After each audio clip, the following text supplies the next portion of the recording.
Bam Erickson here with AfterBuzz TV for Power Season 3, Episode 9, titled, I Call the Shots. Cornelia, I think you called the shots on Tasha and Ghost. Oh. Let's go. Drop it. You're tuning into the destination for TV superfan discussion, AfterBuzz TV. And now, let the buzz begin. Hey, We're listening to the new song by Rotimi. It's called, what is it called? Living Foul. Living Foul by Rotimi. I'm Bam Erickson. You can follow me on social media at Bam Erickson. Hey, what's up, everybody? I'm Cornelia. You can follow me on all social media at Cornelia. And I am your girl, Robin Ayers. You can follow me at Robin Ayers. Hey guys, Janisha John here. Follow me all social media at Janisha_Miss VI. And what a privilege to have as our guest for tonight's episode. He is one of the executive producers and writers. Please welcome Mr. Jay to the AfterBuzz building. Good to be here. Thank you. We have so much to talk about, so let's just cut to the chit chase. Okay, now Greg and Angela, I'm gonna let you guys have this conversation. The only thing that I'm going to say, I want to address all women and men in this topic. So women, listen. Whenever you are having sex with a man, you need to make sure that you put your clothes on when you are done having sex. If you're going to sleep there, you need to make sure that your purse is clutched to your chest, because what happens when you are sleeping is what Greg did. That's exactly true. Or if you are a man, fellas, do not put your underwear or your shorts on, because you know what happens when you sleep. It's erect. They can pull the pants down. They can still take the picture. Put your clothes on, or you need to listen, you're not drunk anymore after you have sex. Call an Uber, do what you got to do when you get the hell out the house. Do not sleep naked or sleep with someone at someone's house, because what happens is what Greg did. I'm done. So basically all I heard was that Bam be going through purses out here. No. Bam does not go through purses. No. My mother, listen, I've never gone through a woman's purse, and I don't even check cell phones, which, we had that conversation on Happy Hour. I don't check cell phones, and I don't go through people's purse. Good for you, Bam. I do not do that, but what I'm saying is, Angela is either a chicken head, or She's not a chicken head. or she's really setting him up. But I'm just saying, Sleep with the purse clutched to your chest, Bam. or go home, don't fall How asleep. about you With a sleep fanny with pack? somebody you can trust? Thank you. There you go. Thank you, Janisha. But that just didn't happen all the time. I'm just saying, ladies, if we're giving out advice, you might as well tell them, sleep with somebody you trust, that Let you them can, know. leave your bag around the place. If not, you don't need to be in the house spending all nights. I'm just saying. She right? I agree with Agreed. that. She's right. But you know what? I'm just. Put your I was, clothes on. I don't care if you have a She turtleneck. disappointed me, though. I don't care if you were in a turtleneck or a gown. You need to put your clothes back on if you plan to sleep in bed and boo up or go home. Angie's supposed to be from the hood, so it's like you gonna sit up there and leak. I mean, her peas are leaking. You know what I'm saying? She's straight slipping. That's all I gotta say about that. Gary, what you gotta say? Sleep with people you trust. Yes. Yes. But no, I mean, to me, I wouldn't put it past Angie to have done that on purpose. I wouldn't. At this point, she's leaving the bag there. Yes, she knows Greg is still on this mad hunt for Ghost, even though he kind of tried to give her that talk like, I really believe you. Surveillance doesn't lie. Sure, okay, but I would not put it past her. I'm not gonna hold this against her as a woman mistake. But why did she? Okay. Could she have left the phone at her apartment? Yeah, why is she checking The one piece of evidence that Greg needed, she left in her purse. Now listen, that's what she should have slept with, and she should have had clutched in her hand when she was. I agree with that, but here's the thing. I It's think. small, Did you see the look on her face when he was like, I'm not looking for ghosts anymore. She almost felt relieved, and she's fallen for she's stuff like that vulnerable before. right now, She's you think? vulnerable. I think that she's just you don't think so? I mean, I hear you. I still don't think that's an excuse. Girl, It's you not an guys, excuse. you She's girls, just- you guys aren't good yet. I mean, I'm sorry. I don't trust. I've never trusted Greg, and they've been through so much already. Why would you think that you can leave your belongings around his place? Yeah. I mean, this is the same Angie that cloned Ghost's phone. Remember, Exactly. like Angie. Remember that season? We were like, "Dang, she's stupid," and then she took the like, phone in the bathroom right. and was like, "Got you now." Yeah. So I mean, again, I'm not putting it. I won't put it past her that she did that on purpose. Unintentional. Okay. We shall see. I think I think it's good that both of you, like everybody's wondering, did she do it on purpose? Did she not? I think that that's a good thing for our audience, to a perfect place where we want them to be. Yeah. Good. And we'll answer that question. One of the things we do on the show is, in an episode, we definitely want the audience to be asking a question, and hopefully next episode we'll answer that question for you. All right. And then the final thing that I have to say is I was really liking Greg, and I really felt I was really compassionate for him because Angie did screw him over, but he went over to Mrs. Egan house. He's in the trash can. Like I'm not a nosy person. I'm not a snooper. You know what I'm saying? Yeah. And so I don't go through phones. I don't go through. I would never go through a woman's purse. Like he kind of lost me. I get it, but he's too damn nosy. Go ahead, Cornelia. I'm sorry. No, I was gonna say. I mean, that's his job. I was just about, yeah, He kind of have to, At this point, he's just doing some great detective work. I ain't mad at that. He's FBI. Is he FBI? He's FBI, yeah. FBI. Yeah. So But he's not on the task force. Yeah, but he's determined to get what he wants. Yeah. He's going to go through anything, yeah. Yeah. Yeah, remember from his own mouth, he was like, listen, this is a man now, it's about business. Like, I'm trying to find out the deal. So he's going to it's less about relationship-y, I'm going through your purse type of deal, more about I'm on a mission to find what I need to find. I agree. Agree. And then, but then towards the end of Greg's storyline of the episode, we now see that he saw Sandoval coming out of the apartment that he was looking for. So maybe does this shift, or does this say to him, Angie and Mike are working together? Like, That's a good question. That is. And I want to actually get into the Angela Sandoval, Sally, who she was on the phone with. So, oh my God, I was like freaking out. When Angela called Hugo's phone and Sandoval had the phone, I was like, oh Yeah. Lord, please don't say nothing. Just don't even breathe. But the whole helicopter thing was genius. Yeah. Like, Good. oh my goodness. And I was just like, oh my gosh. Like, I was like, it was me on the phone, just like, oh my gosh. You know what I'm saying? Who is it? And they're both thinking like, who's here? But we both know that we we the both same can building. hear. Yes, Yeah. that we can both hear the helicopter. So that's going to be interesting how Yeah. that unfolds. Very, very interesting. And so Angela was going through this whole thing trying to figure out the plane ticket, the credit cards. She got no information. She was not able to get any information to figure it out. But on the flip of it, nosy ass Greg was able to get the information where the burner was purchased, and so Yeah. then he follows Sandoval, which I almost thought for a second. I was like, Sandoval, he's gonna walk away. But now, Well, I remember when I don't know who was it. I don't know who was here. I forgot who we were talking to. But I said I think that Greg is going to catch Sandoval, and I didn't know how. But this was interesting. I don't think he followed him there. I think he was checking up on that He was location. checking up on the location. Yeah, and then he happened Yeah. to see Sandoval walk out. yeah, So Lobos, yeah. I will say this though: did anybody catch Greg's reaction? Like, damn, like he didn't want it to be Mike. He like so badly wants it to be Angela. Like, Yeah. come on, like 100%. exactly, Yeah. right? We say often in the writer's room, we go for A and you get B. We love to set up an expectation and then flip it. So we think we're going to deliver one thing we're telling you, and then when you get there, we deliver you the second thing. So it's going for A and getting B. We love that about the writers. Yeah. But as smart as Greg is also stupid. He actually may say something to Sandoval, and then Sandoval will be able to use his power and I don't think Greg that stupid. I'm sorry. That's just my opinion. I think he may actually say something to Sandoval. Well, that's another great thing again. It's cool because we want to have everyone guessing, like, will Greg screw up and say something that Sandoval will be on to him? Will Angela get to whoever was at the end of that other phone when she called, or will Greg get to that person first? We want to, like that opening sequence I love too because it felt like a sense of paranoia. We sent like, who the hell could it be around the room, And so it's good that all these questions are coming up because that's exactly what we want the audience to feel.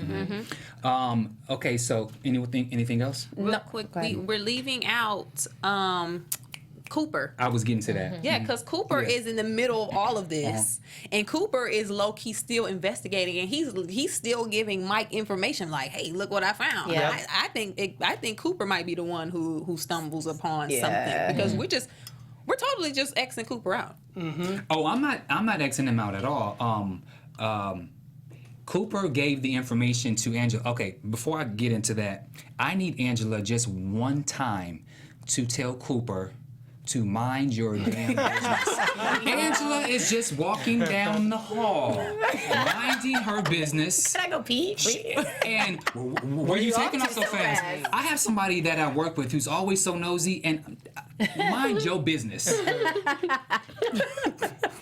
God damn.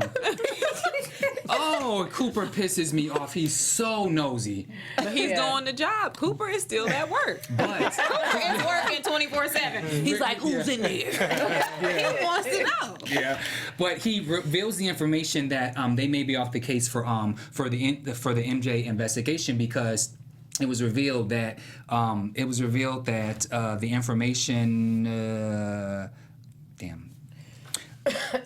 Wait, which part? He says that someone initiated a search in the prison system that was related to Lobos' whereabouts. So the nugget is it was done after we told everyone Lobos was dead. So whoever it was obviously was not one of us. Right. So now, Angela and James, what's your take on that conversation? I mean, I expected the conversation to go the way it goes because again they broke up. Angie thinks it's one reason, but she still low key feels like Ghost is hiding something. I only didn't like when she was like, let's get this taken care of so I'll never have to see you again, and then laugh. I'm like, girl, stop, because y'all gonna get back together. Like, stop, like just whatever. But You really think? Do you think they're gonna get back together? I think somehow they're gonna make it back. I actually took it in a different way. Angela seems really pissed off at Ghost, and she's pissed off at herself because she put herself in a situation. And even Tommy made the comment in last night's episode about Angela. She's not so fucking smart, something about her being involved with him in the first place. And I really do think like at this point in time, she is like done with James. I think so too. I think she's done. It's great that you say that again. It's a great thing where, we, the audience watching the show, are like, what is she going to do? Will she go back to him? Does love conquer all? Or is she going to be like, I'm going to go get that motherfucker and I'm going to put a nail in his coffin, I'm going to grab him, And there's those two options. And the cool thing about what Courtney does and with the show is that she, again, asks that question, and then it's really through her and her decision. Will I let them get back together, or will she actually be woman on fire and go get him and take him down? And that's the question that our audience is looking in and sort of leaning into answering. And trust me, we will answer that question. Nice. How does Angela know Jamie's lawyer Proctor? Remember, because they interacted in court. Remember they had the showdown where he pulled out the sketch and he really shut her down. He's the one who nailed the coffin for her and wrapped her career last season. And to what you were saying, as far as like if they get back together or not, or just happen to fall in bed or something like that, I think it's going to be one of those situations where where both people feel vulnerable at any given moment. Right now, they're vulnerable, but on two different parts. Like they're not even on the same. They can't even sit there and be in agreement. Like, yes, we, it's about to go down. He's like, no, we got this. It'll be all right. We're safe. And she's like, no, you don't understand. So there's this tension and this resistance. You know what I'm saying? So I don't think that they're right now vulnerable together. That's well said, because you're right. At this moment in time in the season, in the series, that's exactly where they are. And then, of course, because the series will change, that, in fact, will change too, either for better or worse. Yeah, that's good. Anything else on Angela and James and that little conversation? Okay. Kanan, Tariq, and Dre. Oh my goodness. On a count of three, let's all 1, 2, 3. Okay, so in my notes, Dre, kill Kanan before he kills your black ass. That's all I have to say. Okay. I agree with him. You should. Yeah. But again, Dre is looking at Kanan as the OG. If you cares, just shoot his ass. You can shoot him at Del Taco. Nobody would not care. That's a West Coast restaurant. Oh, is it? Okay. Got that on White Castle. In NY. In NY. But no. Dunkin' Donuts. But no, like, Dre is still street code. He's still a street dude. Yeah, he wears the cardigans and the suits, you know, but at the end of the day, if he kills Kanan, he will be the dude who killed Kanan. So Also, good note. Also, the kryptonite for Dre is his kid. You know? Yes, yeah. That's the thing. You know, if he makes that move, he feels really vulnerable that will happen. But I love what you just said. Yes. Yeah. Yeah. Well, here's something that was foretelling to me. The moment that Kanan said, he said, you don't got no option. Yeah. Dre was looking kind of like, do I? Do I not? It was something that was like going in his head, like, I don't know, well, you don't even know. Like, maybe he's got something up, and I'm hoping to God he's got something up his sleeve, because I'm going to be pissed off. I feel like if this were Milan, he could fear it a little bit more, because you see the goons. They're apparent. You know, they're around. But right now, it's just Kanan. So I understand what you're saying as far as, like, it's just Kanan. Just take him out. But at the end of the day, yes, his kid is on the line. What if it doesn't go right? Kanan, you know, that's the OG from the hood. He's probably got all these other little dudes who will come after me. Well, you know, I can go all day with this one, but Kanan has been by himself the entire time with the exception of his cousin Jukebox. So I mean, ain't nobody checking him. Nobody don't. But Dre don't know that though. I understand that. Dre really don't know that. But on the serious side, Robin, what you were saying is, yeah, you know, there were moments where I actually felt sorry for him, because when Dre went to Tommy and said, listen, I'm just trying to be down. I felt where he was coming from, because all of Dre's life, he's always been a part of a circle, whether if it's the football team or if it's the goons, the Jamaicans, he's always had a circle. So he's not used to being by himself. So I understand him wanting to be a part of something. And so now that maybe he's on Tommy's good graces, being that he did what he did, what we're going to discuss later, will he now feel so vulnerable? Will he now feel like he's a part of something so he can man up and fucking shoot Kanan? Well, I love what you said about, you know, you're looking at Dre wondering if he's going to make the move or not, and he's vulnerable in that moment, and what will he do, will he or won't he? Because I agree with you, and I like that our audience, I think, is feeling that way. Like, are you going to step up to him? Are you going to take him out? What are you going to do? And I like what I heard you just say, is that you want him to, and I think that's a really good thing. To chime in with what everyone's saying, because I agree with you, and I also agree with you on some points, Bam. I think that Dre reminds me so much of like Ghost in some sense, where he kind of is like a little collective. Like, he sits there and he processes stuff, and then he has all these little, I guess it's working up. Like, he has these things, the wheels turning up here, and he's like planning something that we don't know. He always kind of comes in clutch, you know. And so I kind of feel him even just. We see his interaction with Tariq and saying certain things like, yo, be careful with Slim. He has his guards up. He knows I think he's working on something. And we'll just have to see. I like that he went to go to talk to Tommy. And that kind of showed me, okay, his intentions are good. And he's still, to me, team Ghost. So I feel like he's going to come through clutch in some shape or form. 100%. And then that's great that you feel that way, because the way that Courtney and the writer's room has crafted him is that we want to him sort of be walking in Ghost's shoes and coming up behind him, right? And like you just said, he actually, at that moment where he's thinking about it, is a good thing, because he's very Ghost-like there, where Tommy is a reactionary person. He just like takes action without thinking it through, right? Yeah. And so it's good that you're seeing that, in fact, he's sort of shaping himself in the eyes of a ghost. Yeah. He better hurry before he dies. That's good. That's good point. He needs to buy a burner phone and fake text Ghost like, Kanan alive! Throw the burner in the trash. Yes. Good plot point. Yes. Like, help! I saw him. Take a picture, send it to him, and he with your son. Yeah, he right here.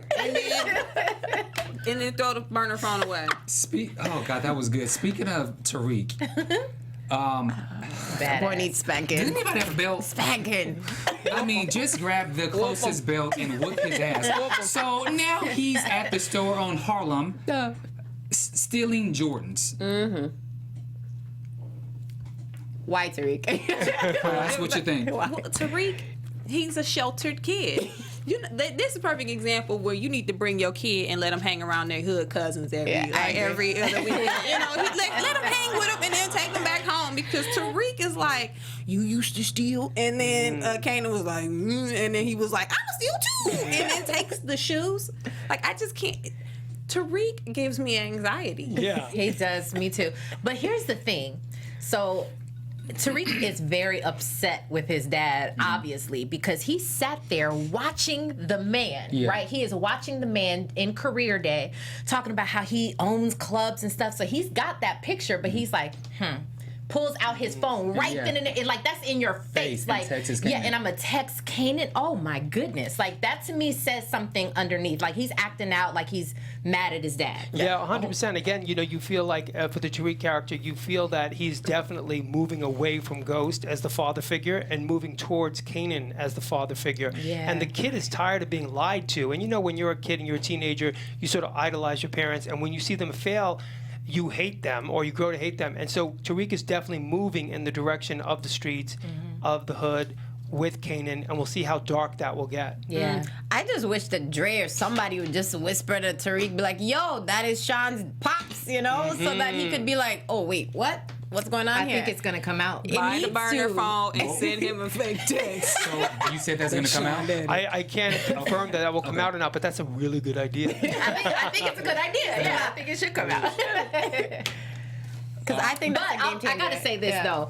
Kanan, I mean, I know he's got like enemies out here in these streets, but look, Kanan is playing that role. He is doing a good job. Like, he's like, yeah, that's how you prove you want respect. You want respect, don't you? I mean, he is playing that role. I was just like, goodness gracious. So I just had to I mean, say that he real played quick. Tariq, and he played the shit out of Dre when he told him, he was like, "What?" So, he said something like, I'm alive, and so if you tell Ghost, Ghost is gonna know that you knew. So now what you gonna do? Yeah. So it's like, I own you, you slave. Totally. And he was like, "Get out of here." Yeah, oh, that made me mad. He was like, yeah, all right, go. Like so disrespectful. So Cantos, Karen. Can we just say that Ghost is a G for doing what he did? I'm sorry. That was Totally. He blew him up. Yeah. But I have to, my alter ego, Petty Pablo, has to come out just for a second. There was an issue that I had with Cantos.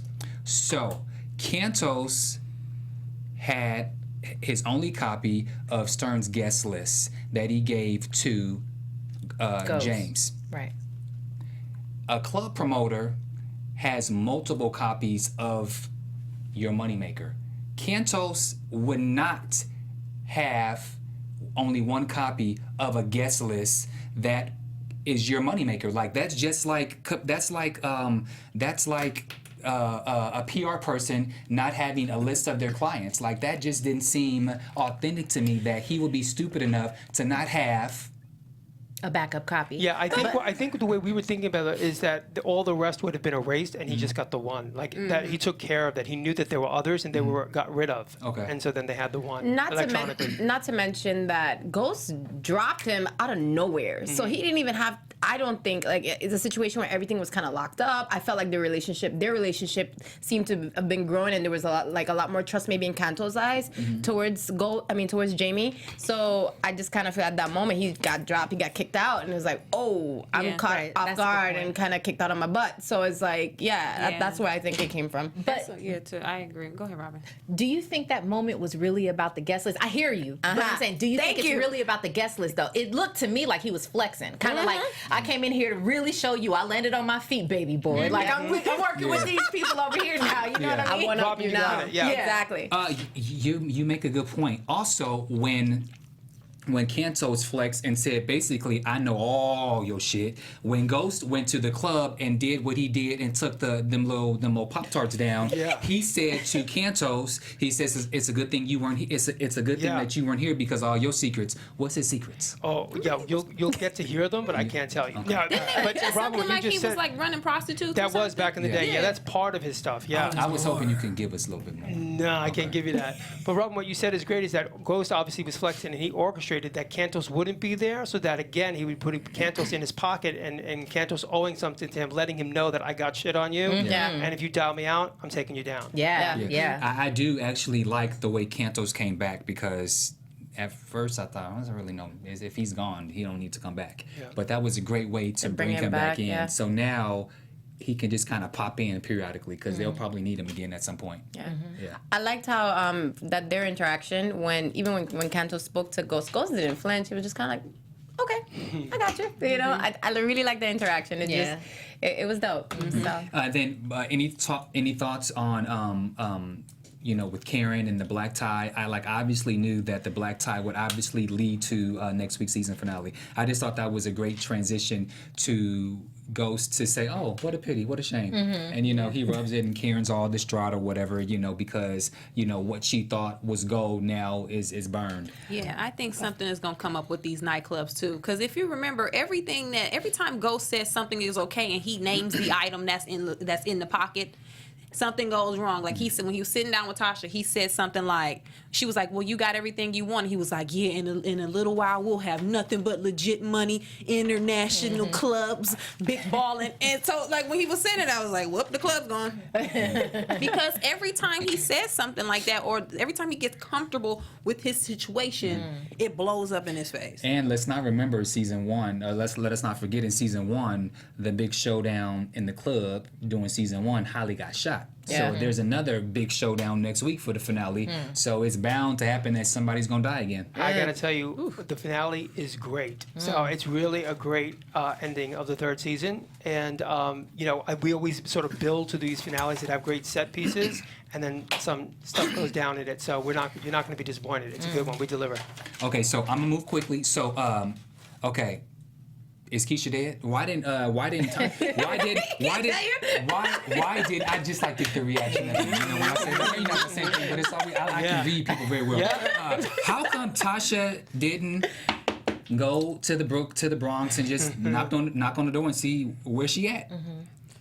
Oh, Tasha bullshit. She was probably like, Yeah, she's like, what? I'm calling her. yeah, she was like, girl, exactly. you good? I'm not gonna go. But no, seriously, if her coworker says she didn't show up to the shop after y'all just had the talk, something is up. I mean, when somebody don't come into work, even if you work a 9 to 5, if somebody doesn't show up and they're usually showing up on time, the same time every day, and you don't hear from them, that's alarming. Yeah. So a call to me that wasn't enough. A text is, wasn't yeah. enough, a call wasn't Yeah. enough, and then It- after you did yeah. both, you should have gone and checked. And especially, so, I mean, it's one or two options. She either took the $500,000 and she left, or Tommy walked into the hair shop, You did see that, right? Yeah. and we don't know what happened. So I'm Exactly. reading you right now. No, I'm All not giving right. anything. Okay.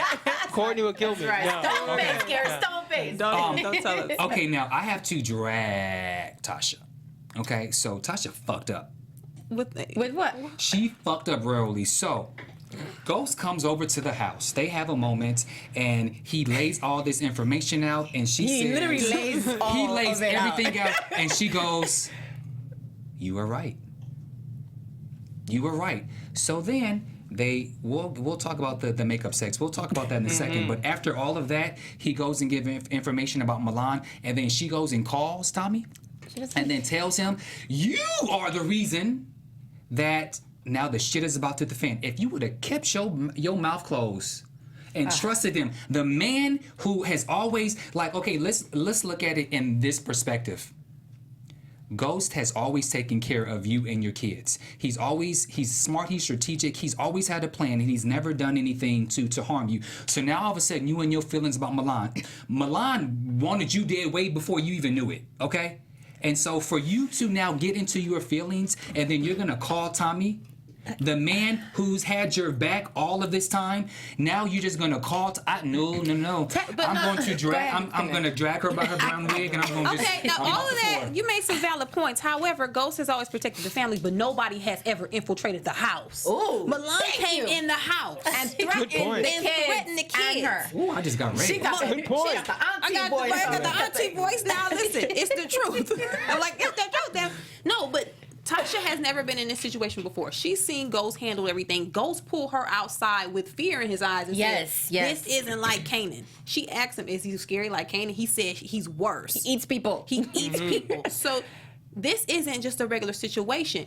You honestly thought that Ruiz and Ghost's plan was good, because the whole time I was like, this plan is shoddy. They're gonna find out both of them are done. So when she called Tommy, I was like, thank you, because the minute he would have found out that something was up with Ruiz, let's say Ruiz did go to the feds, and then they would have found Milan and arrested him. You think Milan goons ain't gonna kill Ghost, Tasha, Exactly. Tariq, And Tommy. All of Raina, them. Tommy, everybody? That was a shoddy plan. You I know didn't what's so agree with great about? I love what your conversation together though with the dialogue, because it is exactly what we want as the writers' room for you to have. Is did the character do the right thing or did they not? Did Tasha do the right thing by calling Tommy or didn't she? And it's all subjective. It's Right. like how you perceive it, and so it's great. This is exactly the kind of thing we want to come from the scene. Okay, so then do you think that Ruiz, when they were in the car with Tommy, do you think he should have gave hand signals like shut up, shut up? Like, do you think Ruiz should have?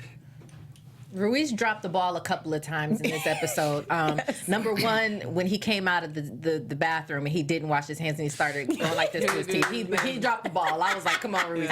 But yes, also like the fact that, okay, well, first of all, what I noticed when he walked in, Tommy was or his name was actually mentioned. Do you remember that? Yeah. His name was mentioned in the whole little meeting or whatever, but I think he was so lackadaisical about the whole situation, and maybe that was good for him. Maybe that's the streets coming out, but I feel like, yeah, when he was in the car, like he didn't take off the button, or at least we didn't see that. So he's having this full-blown conversation with him in the car, and I'm like, yeah, that's incriminating, of course. Yeah.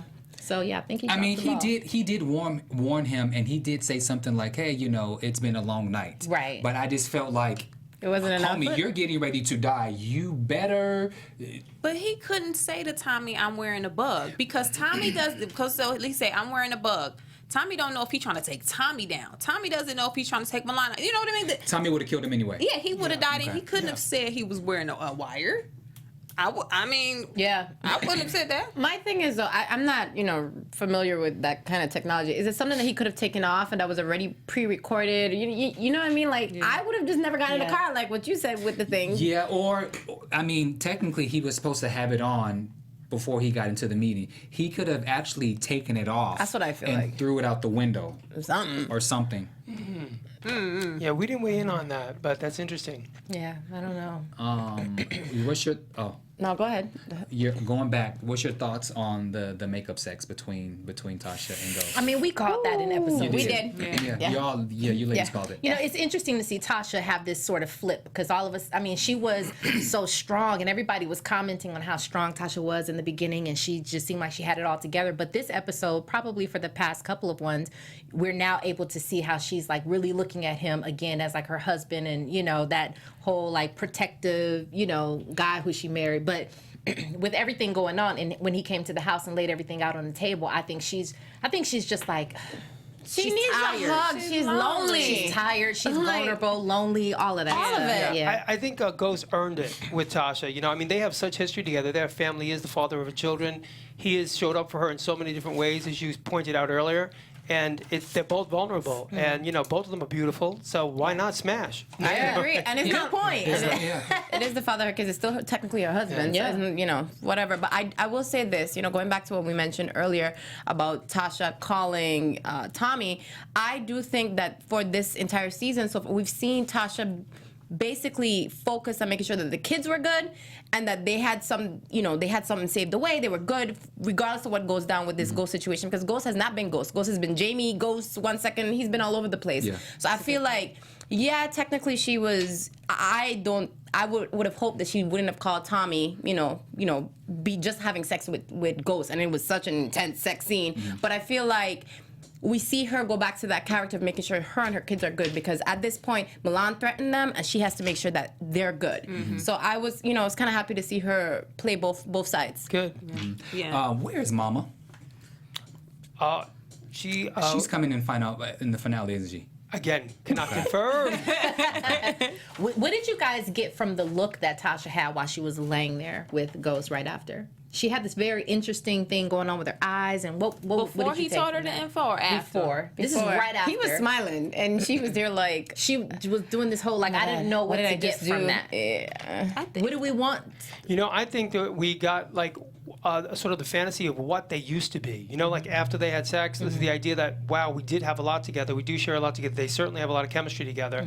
It's sort of reminiscing and nostalgic about what we could be. But what you could be and what's happening right in front of you are two different things. They're like two worlds colliding. So she's torn between both worlds. Okay, that's good. That's true. That's true. Because as soon as they had sex, the first thing I thought was, after I thought Ghost wasn't shit, and then I was like, that's true, because the fans of the show always argue, did Ghost ever love Tasha? Yeah. Or was this just a lie? So after that, I was like, they did love each other. Yes. Like there was love. So Yes. this whole, he never loved her, whatever. I was like, no, that's not true. I agree with you. I think that he does love her, and actually that look that he looks back at her in the bed, I think they both saw in each other what they once had, the fantasy, if you will, of their relationship. Anything else on Tommy Ruiz? Dre comes in and he brings the car. He brings a stolen car so that he's left. But obviously, or did you guys? Are you guys kind of leaving it open to whether if Ruiz was actually wearing the bug or not? Because it's assumed that he had the bug and that they heard the whole entire conversation, and so now Dre and Andre are toast. Yeah. We actually go into and answer that later. Okay. And so we, again, want you to have that question of what the hell just happened? Where are we, you know? And we'll sort of tease it out in the next episode. Yeah. Okay, and then finally, before we go ask questions about you and your career and as the writer and executive producer, we have to discuss Tommy and Ghost. So, the first thing in my notes is in the very first scene when they're having the banter back and forth, I saw a flashback, and I think I tweeted, I was like, I thought you guys don't do flashbacks. It was... We rarely do. Courtney makes an incredible rare exception, and in that case, yes. Okay. But also, I think that was a flashback to something we had seen before versus Exactly. something we've never seen. 100%. That's her rule. Yeah. Okay. Because I did think the same thing, though, Ben. Okay. Yeah. I thought that conversation happened when he was actually in the warehouse. Which conversation? When the flashback, I thought it was the conversation of what really happened as Ghost was asking him why you didn't, when he was questioning him, well, you can call Ruiz, but you can't call me, and I called you last night, and then he says, oh, I was at the warehouse with. yeah. So that's what I thought that flashback was of. Yeah, but it was still like current. It wasn't like Right. Tommy In and the Ghost 90s. 19 years old. Right, Yeah. exactly. Yeah. So now they're both lying to each other. Okay, they're both lying to each other, and what's your thought on the dynamics of this relationship? You know, they're both lying. Tommy's upset because he found out about the whole situation with Ruiz. There's so much. I just want to ask you guys, what's your take on Tommy and Yeah. Ghost? I loved the moment where Tommy came to Ghost and he said, Milan knew that you followed me. Yeah. And so that whole interaction was great. It's rare that we catch Ghost just like kind of stunned a little bit or whatever, taken aback. But we are kind of seeing the tables turn where Tommy is getting this sort of power on top of Ghost that I feel.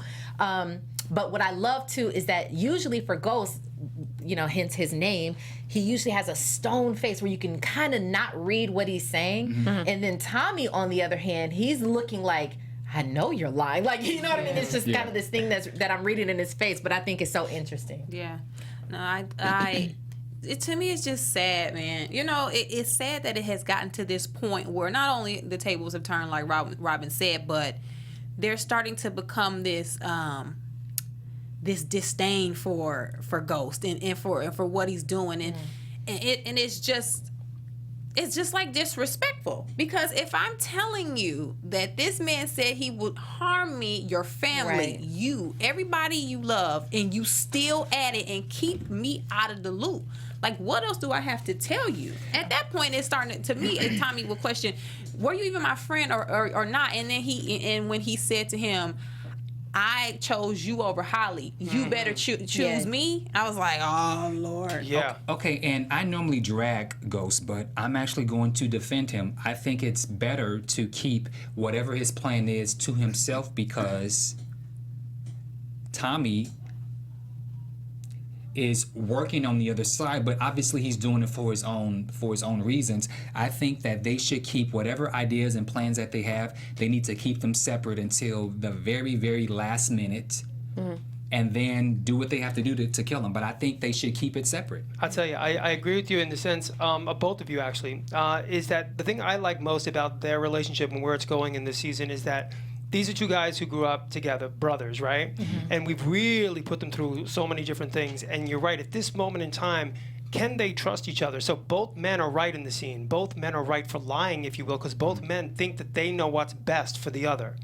And honestly, nobody knows what's best for you because you have no idea how the cards are going to play out. Exactly. And we're going to dramatize that in the next episode. Is, these two guys, can they ever really come back from all the damage they put each other through? Can they ever get back to what they were? And that's, I think that's a great question to ask all of us and the audience that's watching. When you have relationships with people, either they be romantic or platonic or familial, when you do damage to them, if you set trauma through them and you go through all of this hell, when you get to that point, is it irreparable? Can you go back? And again, that's a question that we'll answer. I don't know, something for me, I don't know if it's a gut instinct. I just kind of feel like Tommy has his, like you said earlier, has his own agenda. I kind of feel like he's not working for Milan. Red lips, yeah. I kind of feel like he's not working for Milan. He's working for himself and for some strange reason for Ghost, because he always comes back to Ghost. So something for me, I don't think he's there all in with Milan. I love your romantic pull to that you believe in love and friendship, because that's a really good angle to come from. I agree. Even last week when they were in the car, they were having this conversation, they were looking straight ahead, and they were promising each other no more secrets. It was almost as if, no more secrets, no more secrets. Okay. When they... You know what happens is you have these relationships and these promises to each other, and then life happens. And so I love that you just said that's what they said to each other, no more secrets, no more secrets. And what did they do? Secrets. Yeah. Is because you have the best intentions to have these things go as you want, and then obviously life happens and things take a different turn. Yeah. Go ahead, Robert. No, go ahead. I like that final conversation when Tommy came to Truth and he said, and Ghost was like, I'm always gonna want out. Like, I want out. I'm always gonna want this, and I'm sorry, I don't know what to tell you. I like that interaction because, again, Ghost, he wants out. Tommy wants in. So right there, I was like, well, he told you. And to me, it was like Ghost giving him the finger. Like, here you go, bye, I don't care. Yeah. I've always thought it was so interesting, the irony of the club Truth, because everything comes out at Truth. Everything happens at Truth, and we find out so many things there. And why are they having this conversation at Truth when It's basically bugged, watched everything. it's bugged? Maybe that's why Tommy went back immediately and said, we got to kill Ghost. Because he knew Milan was listening and he didn't want to leave any gap or space between the time period so he can think about it. Maybe Tommy's that's up why. to something. And I really do think agree it's now. not You're for Milan. Right, I agree with that. now. I don't think that line, we got to kill Ghost, is really what he means. I think that Tommy really feels like he got a plan. Yeah. That I agree. And I know you have questions. This whole Milan thing, I get and I understand that his life was so entangled that he wasn't able to focus. But for Milan to just come in out of the clear blue sky, there was no background check, there was nothing about him, and then all of a sudden, he's this big guy who's has the whole entire city of New York feared. It just doesn't seem quite authentic to me. What our intention is the idea that Milan is such a big bad, if you will. After Lobos, we wanted to create another big bad that was more insidious, more quiet, more ghost-like, if you will. If you look at the sort of like shadows of each other, Milan and Ghost. And the idea that someone could infiltrate your life, which is realistic, and especially if you research drug dealers and stuff like that on the high end, is that he infiltrated his life, and he's a smart man. What we hope to have done is off-screen, Milan made it sure that his fingerprints as the big bad was nowhere to be found. So he ghosted Ghost, if you will, in that. And so that's how we as writers in the room sort of planned that out. but we didn't show that on screen that he did that, like he did a background, Yeah. erase or anything. But that's what our intention was. Okay. And even he wouldn't. I'm sorry, real quick. Like, he wouldn't do that if a security company comes to you. You check their website. The website is dope. They can list some clients we've supported Exactly. X, Y, and Z.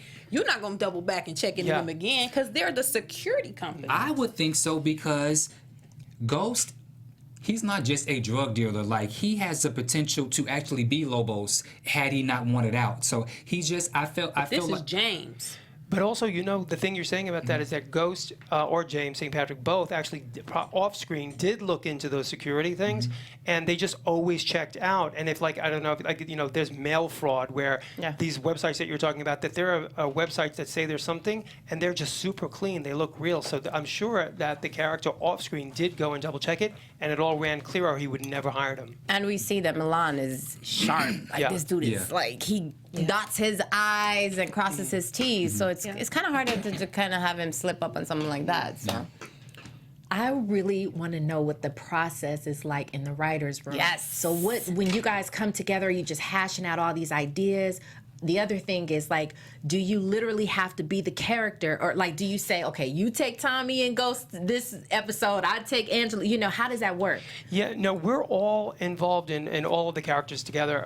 It basically comes out at the beginning of the season. Courtney comes in, who created the show, and we talk about the stories that excited us the previous season, the threads, the storylines that we feel we have promised the audience. And I love that you guys love the show so much, and it's we're so appreciative of it.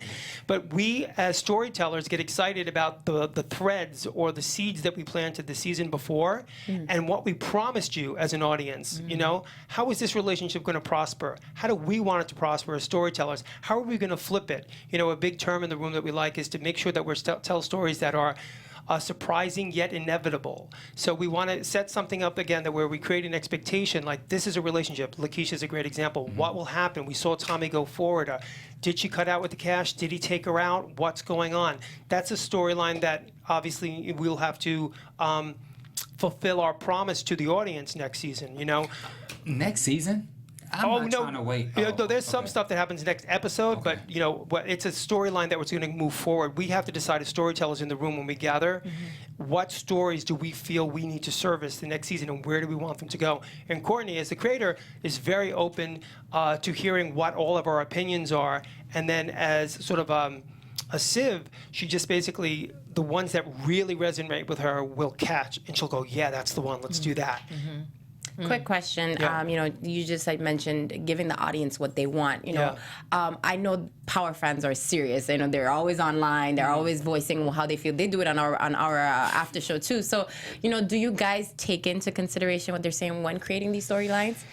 I know that as storytellers, we try to stay honest and true to the characters. So I think I would say no, only because we don't want that influence to Okay. influence our story. We want you to react to the story that we, as a room, want to tell. And which is so great, though, because I love when people have hate for characters or shows or like It's kill real. this. But It's real. exactly. But it's real because that means we're doing our job right. Exactly. And that's what people fell in love with in the first place, right? Yes. Yeah. Absolutely. Whose decision? Was it always for the decision for Holly to die so soon? That's a really good question. We, as a room, again, talked about what we wanted. How did that relationship? Where did we see that relationship going? And there was a lot of discussion, heated discussion. We have really passionate fights in the room and talks about what we want to happen. And we felt as a group that relationship ran its course. And that moment that you just said, you picked Holly over me, that's super powerful. Very. Right? And so that was something we knew we wanted to write to. And how do we take a character who winds up doing what Tommy did this season with her and finding out that she was pregnant and all that? How does that affect him as a man? And how is he going to deal with that as a man in the following seasons? And we'll get into that as we move forward. Specifically, when you're writing for a particular character, what is your process? Do you embody them? I was saying to you, when I was a young person, I started out as an actor, and so when I'm writing, I definitely dialogue is one of my big things, and I'm always like the Meisner what if, it's act as if, and I always say that I love, my only obligation is to tell stories and have characters live truthfully under imaginary circumstances. So for me, Tommy comes very easily because I grew up in Hell's Kitchen in the 70s, very violent, crazy neighborhood, lots of insanity, lots of violence. And for me, these are guys I grew up with. Like, I heard them. I definitely was not them. I knew them. And, they're in you. Your whole life, I'm sure all these people that you've grown up with are in your body. And so when you're writing, it sort of just comes naturally. I don't know if that makes any sense, but it comes boom, boom. Yeah. It just comes out of you. Yeah. Now, in regards to the whole show, do you guys know when and how it will end, or are you just going with it as long as it'll take? Courtney has a vision for the show, and she definitely has a couple of visuals that she has cemented in her head, and she knows that that's where she wants to go at the very last season, wherever that may be. And so we have sort of gold signs or gold posts driving us to where we need to go. And that's why as storytellers we need to make sure we pace out so we don't get there too fast.